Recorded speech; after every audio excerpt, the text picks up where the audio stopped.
Sir దాదాపుగా అంటే గత 6-7 నెలల నుంచి పరిపాలన చూస్తున్నాం. చాలా మార్పులు ఉన్నాయి. అమరావతిని డెవలప్ చేస్తున్నారు. ఒకవైపు పోలవరం అని కానీ ఇంత జరుగుతున్నా కూడా జగన్మోహన్ రెడ్డి గారు 6-7 నెలలకే అసలు కూటమి ప్రభుత్వం మీద తీవ్ర వ్యతిరేకత ఉంది. జనాలను కాపాడడానికి మళ్ళీ నేను జనాల్లోకి రాబోతున్నాను అంటారు. ఎలా చూడాలి? ముందు ఆయన అసెంబ్లీకి రమ్మనండి. మ్యాండేట్ ఇచ్చి ప్రతిపక్ష హోదా చంద్రబాబు నాయుడు గారు ప్రతిపక్ష హోదా తీసేయడానికి తీవ్ర ప్రయత్నాలు చేశాడు జగన్మోహన్ రెడ్డి గారు. ఆ రోజు 4 తెలుగుదేశం పార్టీ శాసనసభ్యుల్ని ఒక జనసేన శాసనసభ్యుడిని తీసుకున్న పరిస్థితి. అయినా ప్రతిపక్ష హోదా పోలా. రాష్ట్ర ప్రజలు ప్రతిపక్ష హోదా ఆయనకి తిరస్కరించారు. కానీ ప్రతిపక్ష పార్టీ అధ్యక్షుడే కదా ఆయన. ప్రతిపక్ష హోదా అనేది ప్రజలు పోతే మేమేం చేస్తాం, ఎవరేం చేస్తారు? ప్రజాస్వామ్యం మీద దాడిగా నేను అనుకుంటున్నా. ప్రజాస్వామ్యంలోకి కరెక్ట్గా ఇది అసెంబ్లీని అవమానిస్తమే, రాష్ట్ర ప్రజలను అవమానిస్తుందిగా నేను భావిస్తున్నా. ముందు దానికి అసెంబ్లీకి మైక్ ఇవ్వలేదని చెప్తారు. అసలు అసెంబ్లీకి వస్తే కదా మైక్ ఇవ్వలేదు ఇచ్చేది తెలిసేది. నాయకుడు హోదా ఇవ్వలేదని చెప్తున్నాడు. కానీ ఈ రాష్ట్రంలో ఉన్న ప్రధాన ప్రతిపక్ష పార్టీ ఏది? ఆ పార్టీ ప్రెసిడెంట్ ఎవరు? జగన్మోహన్ రెడ్డి గారే కదా. మరి రావాలి కదా అసెంబ్లీకి. ప్రజా దర్బార్ పులివెందులో నిర్వహిస్తున్నాడు. ఆ ప్రజా దర్బార్లో వచ్చిన సమస్యల్ని ఏ వేదికగా పరిష్కరిద్దాం అనుకుంటున్నాడు ఆయన? సమాధానం చెప్పాల్సిన అవసరం ఉంది. సొంత నిధులతో చేస్తాడు మొత్తం పులివెందుల అభివృద్ధి? ప్రభుత్వ నిధులతో చేస్తాడా?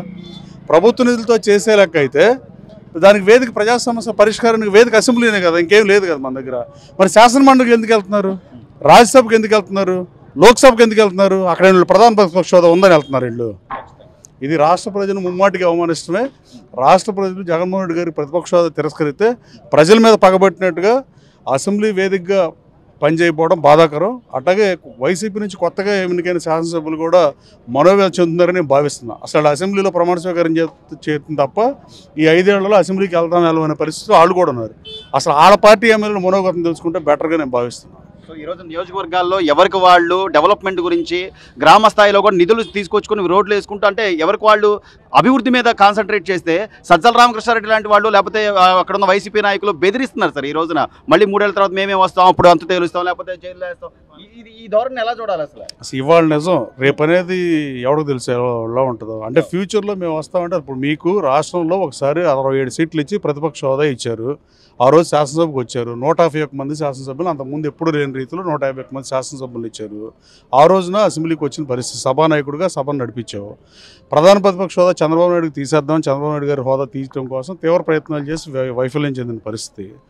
ఇవాళ రాజ్యసభలో నీకు ప్రతిపక్ష హోదా ఉందని వెళ్తున్నావా? లోక్సభలో ప్రతిపక్ష హోదా ఉందని వెళ్తున్నావా?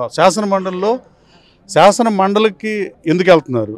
శాసనసభకు రానప్పుడు శాసన మండలికి వెళ్ళాల్సిన అవసరం ఉంది. దీని మీద చర్చ జరగాల్సిన అవసరం ఉంది. ప్రజలు కూడా ప్రజాస్వామ్యంలో ప్రజలే ఎంతమంది నిర్ణయిస్తారు. మనం కావాలో వద్దనేది ప్రజలు నిర్ణయిస్తారు. ఇప్పుడు నన్ను పోయినసారి 270 ఓట్లతో ఓడిస్తే నేను ప్రజల మీద పగబట్టి, గన్నవరం ప్రజల మీద పగబట్టి రాజకీయం చేస్తామా? ప్రజలు ప్రజాస్వామ్యంలో వాళ్ళకి కావాల్సిన ఎన్నుకునే స్వేచ్ఛ ప్రజాస్వామ్యం ఇచ్చింది. వీళ్ళు ప్రజాస్వామ్యం మీద దాడి చేస్తున్నారు. రాజ్యాంగాన్ని అనుసరించట్లా. కనీసం చట్టసభలు అంటే గౌరవం లేదు.